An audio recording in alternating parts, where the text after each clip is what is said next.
Ito yung bomba ng patubig na ginagamit namin gawa ng wala pang tubig sa irigasyon. Nilagyan na lang ng tubo para dire-diretso dun sa arisik. Nagpapatubig ng punlang palay.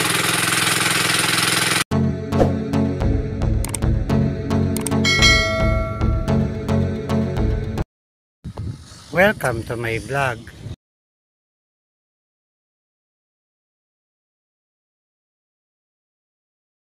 Pupunta tayo ng bukid.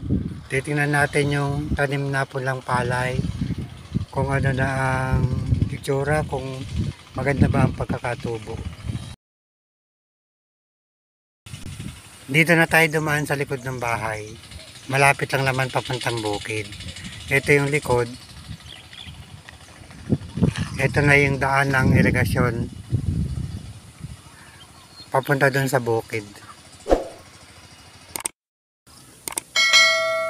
Dito sa nadadaanan natin, meron na ring mga nakapunla na palay. Medyo malayo nga lang.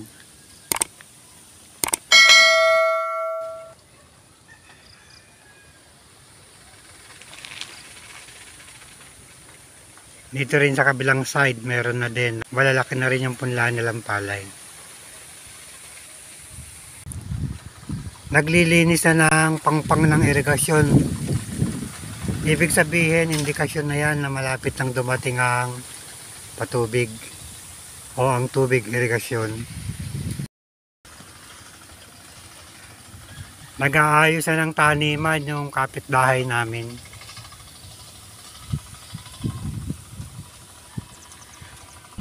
Ang daming ibon, kagandang tingnan.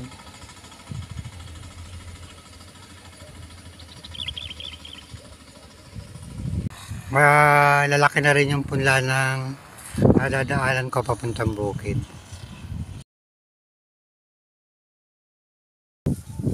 Kadaming nakawalang kambing. Wala na kasing mga masisirang mga pananim, kaya pwede na magpawala uli ng mga hayop. Pero kapag may mga tanim na, kailangan may bantay sa mga hayop na pinawawalan.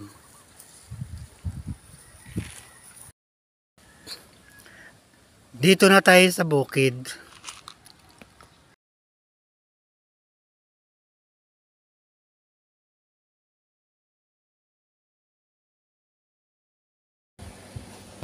Ganito ang itsura sa bukid kapag wala pang mga tanim na palay. Masyadong tahimik.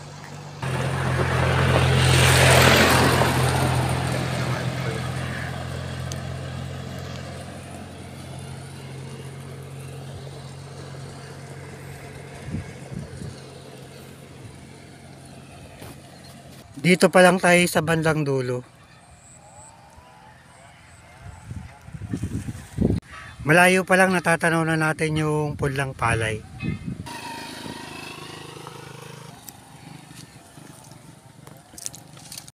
Daming bunga yung okra dito sa may taron sa may irigasyon.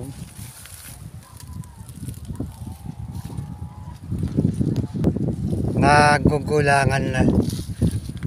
May tanim din kasi sa likod ng bahay, kaya bihira din kuhanan dito. Yung nagdadaan na gustong manggulay, libre pitas na lang. Ganito na ang itsura ng punlang palay. Ito yung bomba ng patubig na ginagamit namin gawa ng wala pang tubig sa irigasyon. Nilagyan na lang ng tubo para dire-diretso dun sa arisik. Nagpapatubig ng punlang palay.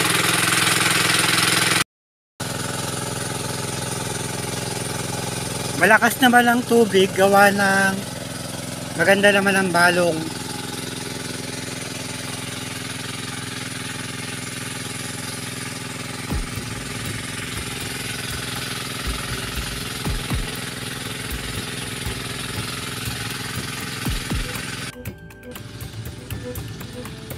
Madami pa rin bunga ang mga patola. Laki oh. At saka ang mga sitaw.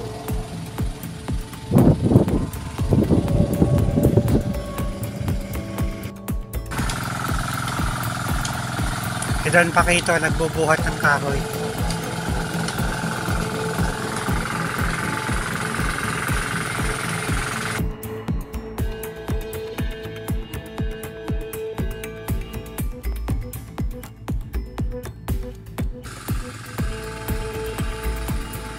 Pinutol nila yung malalaking kahoy.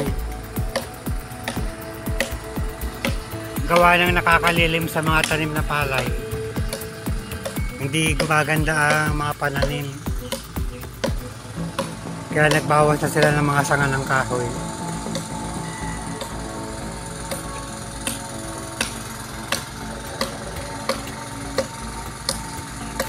Pinagtyaga ang putulin ni Don Paquito at saka ni Jubong.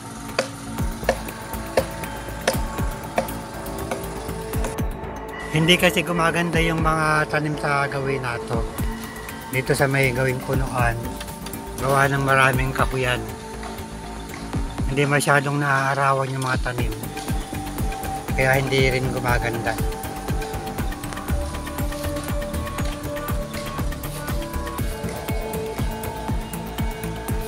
Kaya pinagtyagaan na lang na putulin ni Don Paquito at saka ni Jubong yung mga sanga ng punong kahoy.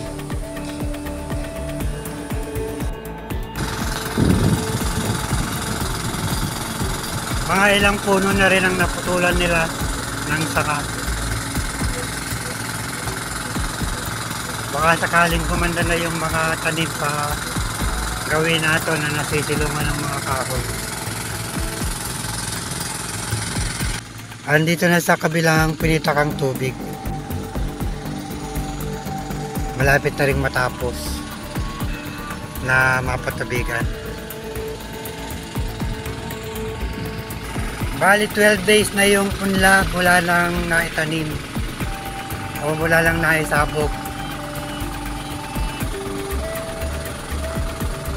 Almost 1 week na lang pwede na siyang punutin para maitanim.